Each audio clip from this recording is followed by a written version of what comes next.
Hello guys, welcome back to my YouTube channel. तो आज हम डिस्कस करेंगे कि ट्रेडमार्क रजिस्ट्रेशन कैसे किया जाता है। कंप्लीट प्रोसेस 0 से लेकर 100 तक। मींस अगर आपको ट्रेडमार्क रजिस्टर करना है तो सबसे पहले आपको अप्लाई करना होगा डेफिनेटली। पर अप्लाई करने से पहले भी कई सारे स्टेप्स होते हैं जो कि ज़रूरी होता है ताकि आपको ट्रेडमार्क मिलने में ज़्यादा प्रॉब्लम ना हो। अगर आपके ट्रेडमार्क नेम, जिस नेम को आप अप्लाई करने जा रहे हो, उसमें कोई प्रॉब्लम है, ठीक है, तो उसको भी पहले ही रिजॉल्व कर लिया जाए। इस चीज़ के लिए ये वीडियो आपके लिए बहुत बहुत बहुत ज़्यादा इंपॉर्टेंट है, तो इसको आप ज़रूर देखिए और एंड तक ज़रूर देखिए। तो सबसे पहले क्या, ट्रेडमार्क रजिस्ट्रेशन प्रोसेस क्या होता है। सेकंड है सेल्फ फाइलिंग। अब आपके मन में ये भी क्वेश्चन आता है कि हम खुद भी फाइल कर सकते हैं। जी हाँ, बिल्कुल आप कर सकते हैं, बट ठीक है, वो कई बार जो प्रोसेस होता है, प्रोसेस जो है वो काफ़ी टेक्निकल है, तो मे बी आपसे मिस्टेक भी हो सकती है, जिसकी वजह से आपका जो ट्रेडमार्क की एप्लीकेशन है वो स्टक ऑन हो सकती है। बट फिर भी अगर आप करना चाहते हैं तो कर सकते हो, उससे भी हम आपके पूरा सपोर्ट करते हैं। कुछ चीज़ों का आपको ध्यान रखना होता है, वो भी हम आपको ज़रूर बताएंगे। नेक्स्ट है ट्रेडमार्क रजिस्टर अटॉर्नी डिफरेंस। अब खुद फाइल करने में और अटॉर्नी द्वारा फाइल करने में क्या डिफरेंस होता है। देखिए, मैंने जैसे कि कहा कि ये काफ़ी टेक्निकल प्रोसेस है। आपको एक आईडी बनानी पड़ेगी, आपको डिजिटल सिग्नेचर की रिक्वायरमेंट होगी। आईडी तो आप खुद बना लेंगे, डिजिटल सिग्नेचर भी आप खुद बना सकते हैं। वेबसाइट पर जाके कई सारे साइट्स होते हैं, एम साइनर है, पेंटा साइन है, मल्टीपल पोर्टल्स है जहाँ पे आके आप अपना डिजिटल सिग्नेचर भी बना सकते हैं। बट फ़र्क क्या होता है कि अगर आप ट्रेडमार्क रजिस्टर किसी अटॉर्नी मीन्स जो प्रोफेशनल हुए उनसे करवाएंगे तो आपके एप्लीकेशन में एरर के चांसेस बिल्कुल कम हो जाएंगे, बिल्कुल नेगेटिव। आपके एप्लीकेशन में एरर आएगा ही नहीं। एरर नहीं आएगा तो डेफिनेटली उसमें कोई उसको करेक्शन की चार्जेस आपके बच जाएंगे। क्योंकि मैं आपको बताना चाहूँ तो करेक्शन की चार्जेस जो होते हैं, वो गवर्नमेंट जो फीस लेती है करेक्ट करने के, वो 900। बट कई बार ये होता है कि मल्टीपल करेक्शन अगर आपने किया और इनके हिसाब से कोई मिस्टेक हो गई तो मल्टीपल करेक्शंस आपको करने पड़ेंगे, तो वो कॉस्ट आपकी बच जाती है। प्लस सेकंड क्या है, जब कोई प्रोफेशनल अगर ट्रेडमार्क को फाइल करते हैं तो सबसे पहले प्रॉपर चेक करते हैं कि इस ट्रेडमार्क को फाइल करना चाहिए या नहीं करना चाहिए, ठीक है। तो ये चीज़ होती है डिफरेंस प्रोफेशनल और आप खुद में। नेक्स्ट है कॉस्ट एंड फीस डॉक्यूमेंट्स। क्या है कॉस्ट भी मैं बताऊंगी आपको। फीस, अगर ट्रेडमार्क की फ़ीस की बात करें तो मिनिमम 4500 गवर्नमेंट फीस ज़रूर लगती है। बाकी डिपेंड करता है, कोई प्राइवेट लिमिटेड कंपनी है, कोई पार्टनरशिप है तो उनकी 9000 भी लगती है कई केसेस में। तो ये चीज़ है। नेक्स्ट उसके बाद stages of trademark after filing application. अब देखिए, ट्रेडमार्क तो फाइल कर दिया, करेक्ट बात है, बट कई बार क्या होता है आपको स्टेजेस नहीं पता होते हैं कि फाइल करने के बाद क्या क्या स्टेजेस आएंगे। तो आज उसको भी मैं पूरा का पूरा कंप्लीट बताऊंगी। फिर भी कोई भी क्वेरी आपके रह जाते हैं, आप नीचे कमेंट बॉक्स में लिख सकते हैं। आपको डिस्क्रिप्शन बॉक्स में कॉन्टैक्ट नंबर भी मिलेगा, आप उस पर कॉन्टैक्ट भी कर सकते हैं। तो होप सो कि आपको वीडियो बहुत अच्छी लगेगी। फर्स्ट, अगर आप किसी प्रोफेशनल से करवाना चाहते हैं अपने ट्रेडमार्क को, जो कि बहुत अच्छी बात है, तो उसके लिए क्या है, आप हमसे भी कांटेक्ट कर सकते हैं। क्योंकि देखिए, अगर आप करेंगे तो आपको डिजिटल सिग्नेचर बनवानी पड़ेंगे, जिसकी ऑलरेडी 1000-1500 की कॉस्टिंग आती है। उतने में तो आपका ट्रेडमार्क फाइल हो जाएगा। पर आपको एक और बेनिफिट होगा क्या, जो भी स्टेज पे वो जाता जाएगा तो आपको अपडेशन मिलती रहेगी, तो आप फ्री होकर अपना बिजनेस कीजिए। और ट्रेडमार्क की प्रॉब्लम, हम ट्रेडमार्क को हम संभाल लेते हैं, ठीक है। नेक्स्ट है stages of trademark. Stages of trademark की बात करें तो देखिए, सबसे पहले आता है कि एप्लीकेशन को फाइल किया जाएगा, ठीक है। फाइल करने से पहले ट्रेडमार्क के नेम को प्रॉपर चेक किया जाएगा कि इसको अप्लाई करना है या नहीं करना है। उसके लिए बेसिकली क्या होता है, सबसे पहले आप देखिए, ट्रेडमार्क को चेक करने के लिए टोटल कितनी क्लासेस होती है। टोटल जो है आपकी 45 क्लासेस होती है, ठीक है। ये देखिए, ट्रेडमार्क की सबसे पहले क्लास चूज करनी होती है जो 1 से 45 के बीच में होती है। तो कितनी क्लासेस हुई, 45। अब आपका कौन सा आएगा, ये कैसे, सपोज दैट आप किस चीज़ का बिजनेस करते हैं, सपोज दैट आप चेयर बनाते हैं, तो हम लिखेंगे, आपके लिए बता रही हूँ किस तरह से आप कर सकते हैं। सिंपली गूगल पे भी चेक कर सकते हैं और इसकी वेबसाइट उस पर भी जाके चेक कर सकते हैं। तो सिंपली आप लिखिए चेयर ट्रेडमार्क क्लास, ठीक है। तो ये आपको शो कर देगा चेयर आपका कौन सा है, क्लास 20 में था। इसका मतलब आपको क्लास पता लग गया कि ठीक है, मेरी जो क्लास है वो 20 है। एक और जो तरीका होता है, वो एक वेबसाइट होती है इनकी, वो होती है TMEC क्लासिफिकेशन। इसमें जब आप आएंगे, ठीक है, यहाँ पे से भी आप चेक कर सकते हैं। जैसे मैंने यहाँ पे लिख दिया चेयर, ठीक है। क्लासेस में मैंने ऑल क्लासेस डाल दी, बिकॉज मुझे नहीं पता कौन सी क्लासेस है। देन आप इस पर सर्च कीजिए, अब ये देखिए, ये आपको चेयर्स दिख देगा, चेयर्स 20 में आता है, चेयर लिफ्ट, चेयर बेड्स 20, कई सारे। अब चेयर बेड है आपका, चेयर कवर्स है, चेयर कवर्स आपका 24 जाएगा, हाई चेयर्स है 20 में जाएगा। तो कई सारे चेयर, कितनी भी तरह के, जितनी भी तरह के चेयर से रिलेटेड चीज़ें हैं वो कौन सी क्लास में जाएगी ये आपको शो कर देगा। ठीक है, एक तो ये हुआ। अब हमें क्लास भी पता लग गया, क्लास 20। अब सीधी सी बात है, जब हमें क्लास पता लगे तब से मैंने आपसे कहा था कि हम ट्रेडमार्क को हमें चेक करना होता है, तो वो हम कैसे करेंगे? तो उस चीज़ के लिए क्या करेंगे, उसके लिए हम जाएंगे पब्लिक सर्च पे। पब्लिक सर्च कैसे जाइए, आप सिंपल आइए आईपी इंडिया, ये ऑफिशियल वेबसाइट होती है। ठीक है, सारे लिंक्स में आपको डिस्क्रिप्शन बॉक्स में मिल जाएंगे, या फिर आप कमेंट कर दीजिएगा अगर आपको नहीं मिले तो। या आपका आईपी इंडिया, इस पर आएंगे कॉम्प्रिहेंसिव ई फाइलिंग पे। ठीक है, यहाँ आपको ट्रेडमार्क से अच्छी सारी चीज़। अब पब्लिक सर्च, हमें क्या करना है, ट्रेडमार्क को चेक करना है। तो ट्रेडमार्क को चेक करने के लिए हम यहाँ पे आएंगे। यहाँ सबसे पहले हमें नेम लिखना होता है। ठीक है, अब चेयर्स में आप देखेंगे, कोई भी फेमस ब्रांड आप चेक कर लीजिए। मैं नीलकमल को चेक कर रही हूँ। ठीक है, नीलकमल क्लास 20 से चेक करते हैं।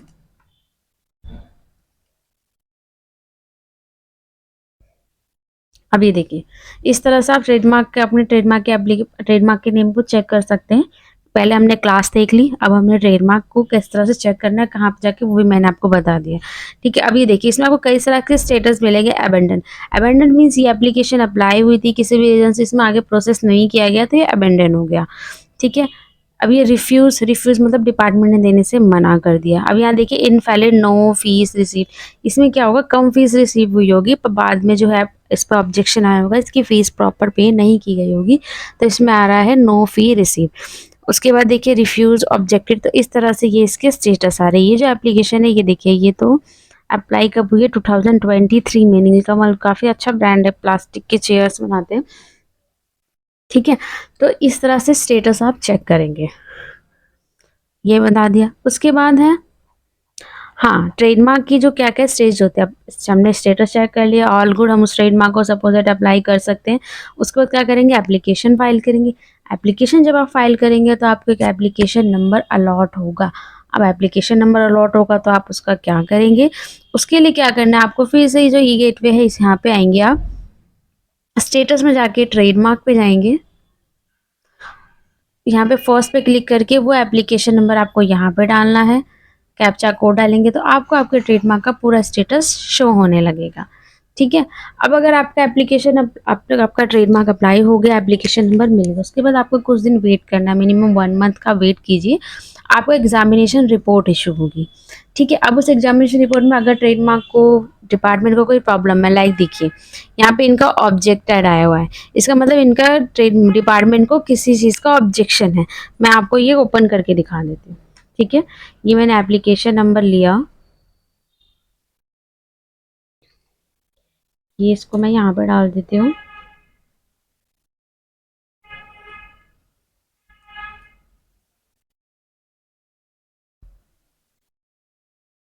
ठीक है, अभी देखिए इनका तो खैर हियरिंग पे है, मैं आपको अब एक ऑब्जेक्शन रिपोर्ट दिखा देती हूँ।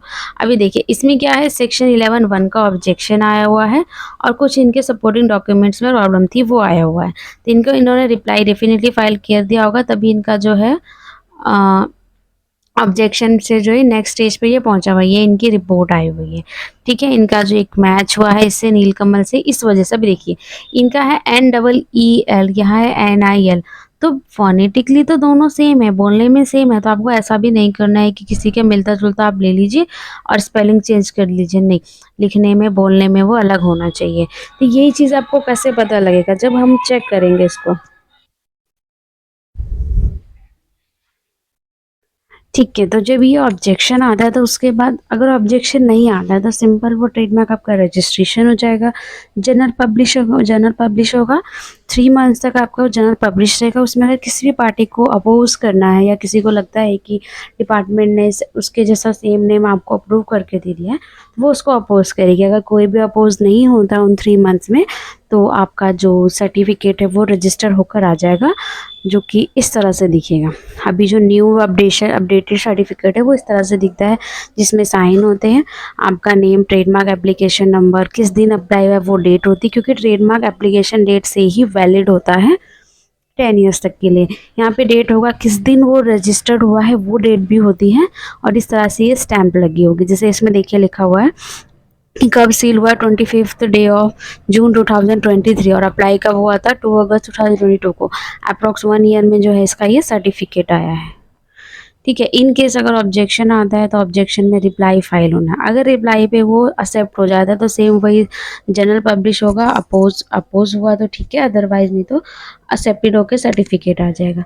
अगर हाँ रिप्लाई पे अगर वो सब एक्सेप्ट नहीं होता है तो उसमें क्या आ जाएगा, फिर वो शोकोज हियरिंग आ जाएगी। शोकोज हियरिंग मीन्स जो रिप्लाई स्टेटमेंट हमने डाला है वो हम रिटर्न स्टेटमेंट देते हैं।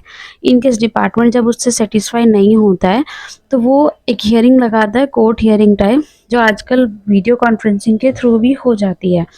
ठीक है, अगर वहाँ पे जो जज, वहाँ पे जो ऑफिसर है, अगर वो सेटिस्फाई होता है तो वो आपके एप्लीकेशन को एक्सेप्ट कर देगा, अदरवाइज वो रिफ्यूज़ कर देगा। तो सेम वही है, बट अगर आपका रजिस्टर्ड हो जाता है तो सेम वही है, 10 ईयर्स बाद। 10 ईयर्स होते हैं एप्लीकेशन की डेट से, उसके बाद उसको रिन्यू करना होता है एवरी 10 ईयर में। जब आप रिन्यू कर देंगे अगेन वो 10 ईयर्स के लिए वैलिड हो जाएगा। तो ये हुए ट्रेडमार्क के सारे स्टेजेस ये होते हैं। रजिस्ट्रेशन सर्टिफिकेट हमने डिस्कस कर लिया। उसके बाद ट्रेडमार्क क्लास आपको चेक करके बता दी, इस तरह से आप अपनी ट्रेडमार्क क्लास चेक कर सकते हैं। उसके बाद ट्रेडमार्क सर्च भी देख लिया, किस तरह से सर्च कर सकते हैं। और भी कई सारे एडवांस सर्चेज होते हैं बट वो प्रोफेशनल लेवल के होते हैं। तो अगर आप किसी ट्रेडमार्क अटॉर्नी या प्रोफेशनल से अपना ट्रेडमार्क अप्लाई करवाएंगे तो डेफिनेटली वो एक एडवांस रिसर्च ज़रूर करेंगे। उसके बाद आपको उनके एज ए डॉक्यूमेंट की बात करें तो वर्ड मार्क होता है आपका सिर्फ नेम और लोगो होगा इमेज। जैसे कि ये जो एप्लीकेशन है ये सिर्फ वर्ड मार्क पे है और ये है लोगो पे। ठीक है, लोगो मीन्स इमेज, आपका ट्रेडमार्क किस तरह का दिखता है ये चीज़। उसके बाद है डीएससी क्लास सी डिजिटल। अगर आप खुद अप्लाई करते हैं तो आपके डिजिटल सिग्नेचर लगेंगे, और अगर आप किसी अटॉर्नी या प्रोफेशनल से करवाएंगे तो डिजिटल सिग्नेचर की सारी रिस्पॉन्सिबिलिटी उनकी होती है, उसके लिए टेंशन लेने की ज़रूरत नहीं है। तो डिजिटल सिग्नेचर जो क्लास 3 का ही आपको लेना होता है वो बेस्ट होता है, 2 ईयर के लिए वो वैलिड होता है। उसके बाद जनरली पैन आधार कार्ड लगते हैं अगर आप इंडिविजुअल अप्लाई कर रहे हैं। बट हाँ, अगर आप बिजनेस के बेसिस पे अप्लाई करवा रहे हैं तो बिजनेस का सर्टिफिकेशन लगेंगे, जैसे प्राइवेट लिमिटेड है तो इनकॉर्पोरेशन सर्टिफिकेट, वो सब।